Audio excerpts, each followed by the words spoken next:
ગુજરાતમાં પરંપરાગત ડાયરાના કલાકારો કહે છે કે ભારત આઝાદ થયો હતો, પણ મોદીજીએ એ આઝાદીનો અહેસાસ 7 દાયકા બાદ જન જનને કરાવ્યો. આવો જોઈએ શું કહે છે સાહિત્યકારો. રાજભા ગઢવીએ કીધું, મને નહેરુ નથી ગમતો અને નથી ગમતો. સાહેબ બહાદુર હોય ને વખાણવા જ પડે. આપણા વડાપ્રધાન ને વખાણ કરવા જ પડે. મોદી સાહેબ ને એમાં બીજું આવે જ નહીં ભાઈ. છે મને ગમે છે અને ઓલી ત્રાહી ટોપી વાળો નહેરુ મને નથી ગમતો. જેને જે કરવું હોય કરી લે. લાલ બહાદુર શાસ્ત્રી મને ગમે છે, બહુ જબરદસ્ત નેતા છે. એના ઉપર જે થયું તે ઈ તો એ વખતની પાર્ટીને ખબર શું થયું હોય તે. વલ્લભભાઈ પટેલ ડાલા મથો હાવત મને ગમે છે સાહેબ. જે ગમે છે એ ગમે છે. નહેરુ નથી ગમતો કારણ કે મારા ભારતની પથારી ફેરવી નાખી. પાકિસ્તાનીઓનો સપોર્ટ કરનારા અહીંથી ભાગો. ભારતના મોદીજીએ દેશ વિરોધીઓ સામે સ્વચ્છતા અભિયાન શરૂ કર્યું છે. ખોટા આંદોલનો ધંધા બંધ કરો.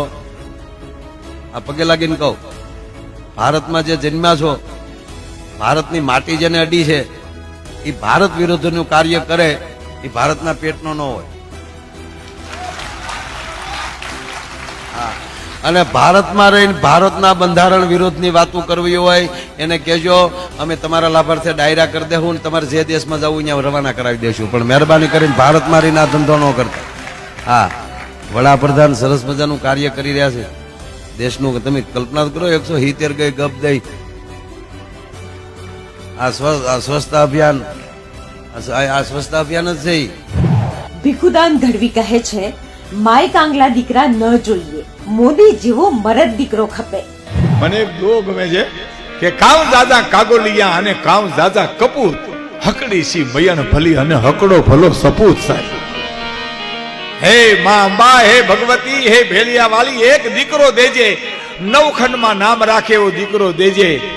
હે મારે કેવું તો કહી શકું કે આપણા વડાપ્રધાન જેવો દીકરો દેજે, નરેન્દ્ર મોદી જેવો 9 ખંડમાં નામ રાખે એવો એક દીકરો દેજે.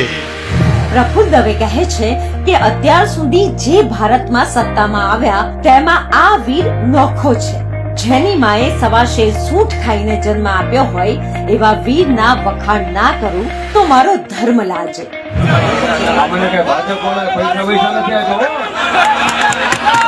એવું નહીં માનતા કે પ્રફુલ્લ દવે ને કમિશન આપ્યું. અરે ના, મને મોદી ગમે છે, ભડનો દીકરો છે.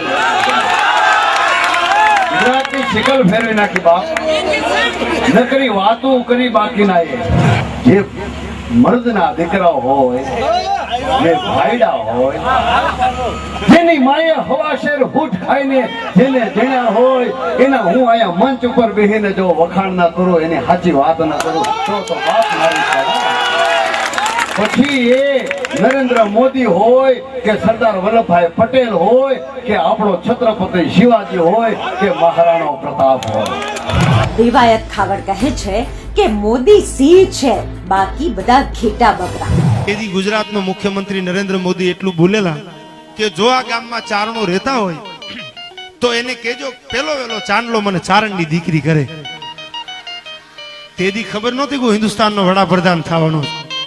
ફોટો પણ હજી છે, તમે કોક દીક જૂનો FD માં જોઈ લીજો. લોબડીનો છેડો જ્યોતબાઈમાં ઘોડે ખંભે રહી ગયેલો અને મોદી માથું નમાવીને ઉભો છે અને ચાંદલો કર્યો. એ ફોટો જયારે મેં જોયો ને ત્યારે મને એમ લાગ્યું તેથી ચાંદલો કરીને ચારણ જોગમાં એટલું બોલી છે, કરોડ દિવાળી થોડા રાત તપે બાપ. કીર્તિદાન ગઢવી કહે છે કે દિલ્હીની ગાદી પર ગુજરાતનું હીર બેઠું છે.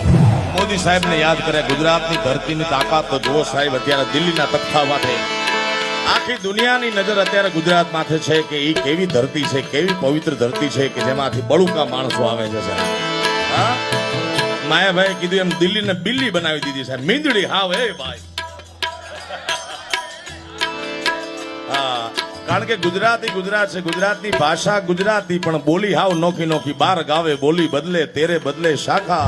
તાન ગઢવીએ કહ્યું, ઘણા વખતે ભારતને મરદ નેતા મળ્યો. અત્યાર સુધી આપણને ઘણા એવા નહીપતિ અને નિર્બલપતિ જેવા મળ્યા, પણ ગુજરાત ભાગશાળી કે નરેન્દ્ર મોદી જેવો મરદ માણસ તો મુખ્યમંત્રી તરીકે આપણને મળ્યો સાહેબ. એને ગુજરાતની સિકલ ફેરવી નાખવાના પ્રયત્ન કર્યા. જબરજસ્ત માણસ.